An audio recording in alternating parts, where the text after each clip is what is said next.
इस लॉकडाउन ने मदारिस के बहुत से बेगैरत, बेहया, बेशरम, नाजिम, मोहतमिम सदर सेक्रेटरी के चेहरे को बेनकाब कर दिया और ये जाहिर कर दिया है कि सफ़ेद पोश, सफ़ेद कपड़ों में मलबूस बेड़िए इंसान नहीं, इसके सीने में धड़कता हुआ दिल नहीं, पत्थर है, बल्कि उससे भी ज़्यादा सख्त है। ये मगरमच्छ से भी ज़्यादा ख़तरनाक है, सांप से भी ज़्यादा जहरीले हैं और बंदर से भी ज़्यादा चालबाज है, जिन्होंने न जाने कितने कमज़ोर और गरीब असातिज़ाए किराम के घरों को तबाह बर्बाद करके रख दिया।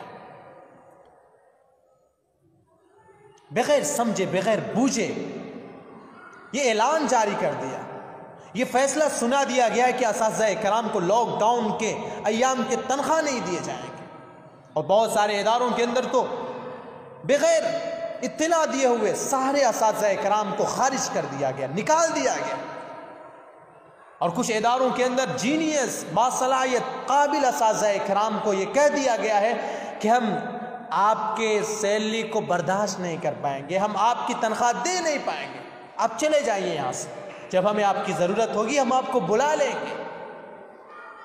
ये है मदरसे का निज़ाम, ये मदरसे का सिस्टम। बताइए, ज़रा सोचिए कि जिन लोगों को निकाल दिया गया है या जिन लोगों को सैलरी नहीं दी जाएंगी उन लोगों का क्या होगा। उनमें बेशुमार ऐसे अफराद है, बेशुमार ऐसे असातिज़ाए किराम है जिनका घर सिर्फ उनके तनख्वाह पे चल रहा था, उनके बच्चों का पॉकेट खर्च उनके तनख्वाह से चल रहा था, उनके बच्चों के पढ़ने के फीसेस इसी तनख्वाह से अदा हो रहे थे। कहां से अदा होंगे, कहां जाएंगे? दूसरों से कर्ज लेंगे, लेकिन लॉकडाउन के अय्याम में कोई किसी को कर्ज नहीं दे रहा, मजबूरन ये ब्याज पे, लोन पे पैसे ले रहे हैं और अपने घर को चला रहे हैं। और जब आपने ये ऐलान कर दिया है कि लॉकडाउन के बाद जब मदरसे खुलेंगे तो हम साल भर तनख्वाह नहीं देंगे, आपको चंदा करके निकालना पड़ेगा, तो ये तो मर चुके हैं, बज़ाहिर जिंदा नजर आ रहे हैं, मर चुके हैं, घुट घुट के मर रहे हैं कि क्या होगा। एक तरफ ब्याज पे हमने पैसे लिए, लोन पे पैसे लिए और एक साल के बाद हमें तनख्वाह भी नहीं दी जाएगी बल्कि चंदा पर निकाला जाएगा, तो फिर कैसे चलेगा? ब्याज तो बढ़ता हुआ आसमान को छू लेगा, हमारा घर बिक जाएगा।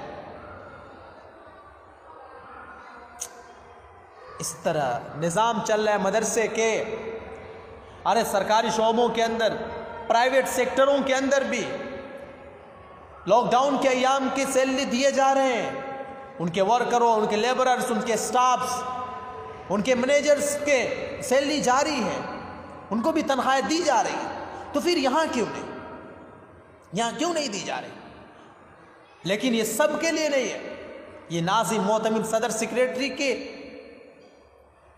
तनख्वाह जारी है, इनको सैलरी मिल रही है, इनका घर भी बन रहा है, इनके लड़के लड़कियों, इनके बहन भाइयों की शादियां भी हो रही हैं, अच्छे अच्छे कपड़े भी सिलवाए जा रहे हैं, इनके लिए पैसे हैं क्योंकि बैतुल माल इनके हाथ में है, इनके बाप की पूंजी है।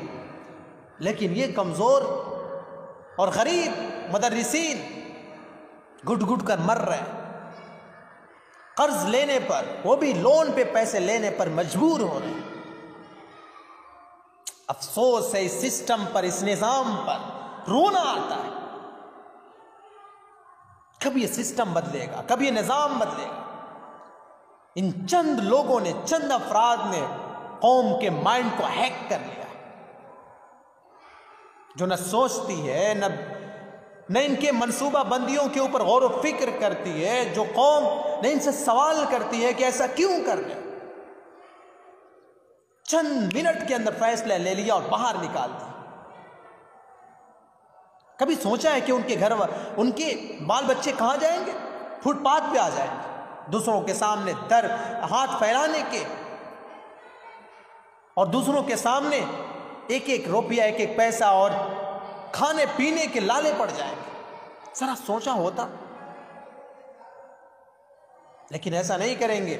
और मुझे तो अफसोस फिर भी नाज़िमों पर नहीं, मोहतमीमों पर नहीं, सदर सेक्रेटरियों पर नहीं, क्योंकि उनकी रिश्वत, उनकी तीनत ही यही है उनकी तबीयत ही यही है। अनपढ़ गंवार होते हैं जिन लोगों को इस ओहदों पर फायज कर दिया जाता है। मुझे तो अफसोस उन लोगों के ऊपर है, उन उलमाए किराम के ऊपर है कि जब ये सब चीजें देख रहे हैं फिर भी कोई लाया अमल तैयार नहीं कर रहा है। कोई बिजनेस के बारे में नहीं सोच रहे, किसी तिजारत के बारे में नहीं सोच रहे, कहीं और जॉब करने के बारे में नहीं सोच रहे, खुद के पांव पर खड़े होने के बारे में लाकर पांव से मफलूज, आंख से अंधे लोग नौकरियां कर रहे हैं, लखपति बन रहे हैं, करोड़पति बन रहे हैं। माशरे के अंदर उनका भी बिजनेस है, उनकी भी तिजारत है, उनकी भी दुकान है, शॉप्स है, उनकी भी फैक्ट्रियां है, लेकिन ये ऐसे हालत आने के बाद भी कुछ सोच नहीं रहे, कुछ समझ नहीं रहे, कुछ अपने बच्चों के बारे में, अपने बच्चों के मुस्तकबिल के बारे में ख्याल नहीं कर पा रहे। अरे आगे बढ़ो, मदरसे से हटकर, मस्जिदों और मकतबों से हटकर भी दीन का काम किया जा सकता है,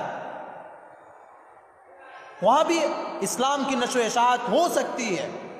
आगे बढ़ो, खुद भी अपने फैमिली को सपोर्ट करो, अपने परिवार को सपोर्ट करो और दूसरों की भी हेल्प करो, दूसरों की भी मदद करो। एक फैक्ट्री अगर आप खोल लेते, एक कंपनी अगर आप चलाते हैं तो उससे हजारों लोगों का घर चलता है। क्या ये दीन का काम नहीं? एक दुकान बड़ी सी कर लेते हैं, उससे 10 लोग जुड़ जाते हैं, क्या ये दीन का काम नहीं? कुछ आके खोले। जब कमजोर लोग, जाहिल और अनपढ़ गंवार लोग अपने बिजनेस को डेवलप कर सकते हैं, अपने पांव को कमजोर मजबूत कर सकते हैं, तो आप क्यों नहीं कर सकते? आप बिजनेस में क्यों नहीं कामयाब हो सकते? आपके सामने तो सहाबा कराम, अंबिया कराम के तिजारत के सारे पॉइंट्स हैं, सारे आइडियाज हैं। आप सच बोलते हैं, झूठ नहीं बोलते, मिलावट से काम नहीं लेते, धोखाधड़ी नहीं करते, वजन के अंदर आप कमी नहीं करते। जब इतने पॉइंट्स है आपके पास, इतनी खूबियां हैं आपके पास, अगर आप आते हैं तो कस्टमर्स आपके ऊपर आएंगे, आपके पास आएंगे, आपकी दुकान में खरीदेंगे, आपकी कंपनी से जुड़ेंगे। जरा सोचे, आए इसके अंदर। अगर अब भी नहीं आ पाए तो फिर कभी नहीं आ पाएंगे। अल्लाह करे हमें सही समझ, सही बूझ अता करे। वस्सलामु अलैकुम वरहमतुल्लाहि वबरकातुहू।